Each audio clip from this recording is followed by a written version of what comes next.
বিসমিল্লাহির রহমানির রহিম। আসসালামু আলাইকুম। সবাই কেমন আছেন? আশা করি সবাই ভালো আছেন। আলহামদুলিল্লাহ আমিও ভালো আছি। আজকে আমি আপনাদের তৈরি করে দেখাবো কদম ফুলের রেসিপি। আশা করছি আমার আজকের ভিডিওটিও আপনাদের কাছে ভালো লাগবে। আর ভালো লাগলে আমার চ্যানেলটিকে অবশ্যই লাইক ও সাবস্ক্রাইব করে দিবেন। তো চলুন আর কথা না বাড়িয়ে রেসিপিতে চলে যাই।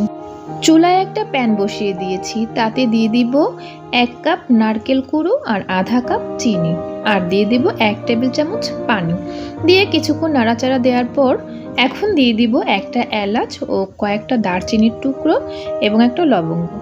এগুলো ভালো মতো ভাজা হয়ে গেলে দিয়ে দিব 1 টেবিল চামচ দুধ। একটু নাড়াচাড়া দিয়ে মিশিয়ে নেব। মেশানো হয়ে গেলে আমি চুলা থেকে নামিয়ে নেব। ব্যাস, তৈরি হয়ে গেল আমার আজকের পিঠার পুর। এখন চুলায় একটা প্যান বসিয়ে দিয়েছি, দিয়ে দিব 2 কাপ পানি। ডো তৈরির জন্য দিয়ে দিব স্বাদমতো লবণ। পানিটা বলক চলে আসলে দিয়ে দিব 1 কাপ চালের গুঁড়ি।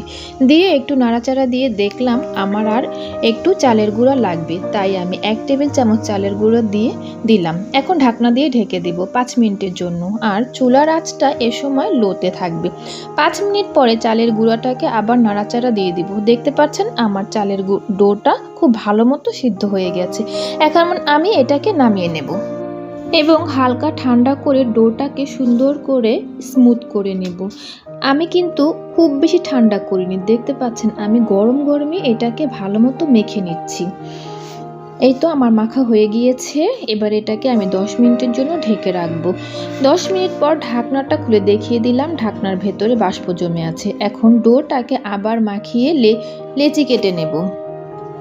সবগুলো পিঠা যেন সমান হয়, তাই আমি সবগুলো লেচি একেবারে কেটে নিচ্ছি।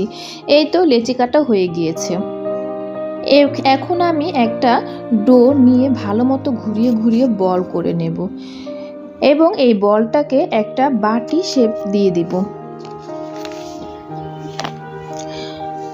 আমি কিভাবে করছি বিষয়টা আপনাকে দেখেই বুঝতে হবে।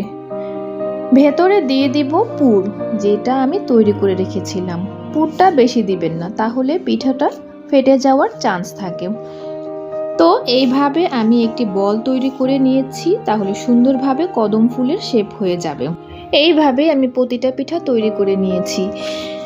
আমি পোলার চাল ভিজিয়ে রেখেছিলাম 10 মিনিট আগে। এগুলোকে আমি ধুয়ে একটা ছাঁকনি দিয়ে পানি ঝরিয়ে নিয়েছি। এখন একটা প্লেটে করে চালগুলো নিয়ে পিঠাটাকে চালের মধ্যে গড়িয়ে নেব। একইভাবে আমি সবগুলো পিঠা চালের মধ্যে গড়িয়ে নেব। আমি পোলার চাল ব্যবহার করেছি, আপনারা চাইলে বাসমতি চালও ব্যবহার করতে পারেন। এই তো সবগুলো পিঠা আমার তৈরি হয়ে গিয়েছে। চুলায় আমি আগে থেকেই একটা প্যানে পানি গরম বসিয়ে রেখেছিলাম। এখন এই গরম পানির ওপর একটা চালনি বসিয়ে এর ওপর আমি সবগুলো পিঠা একটা একটা করে বসিয়ে দেব। 10 মিনিটের জন্য আমি এটাকে ঢেকে দেব।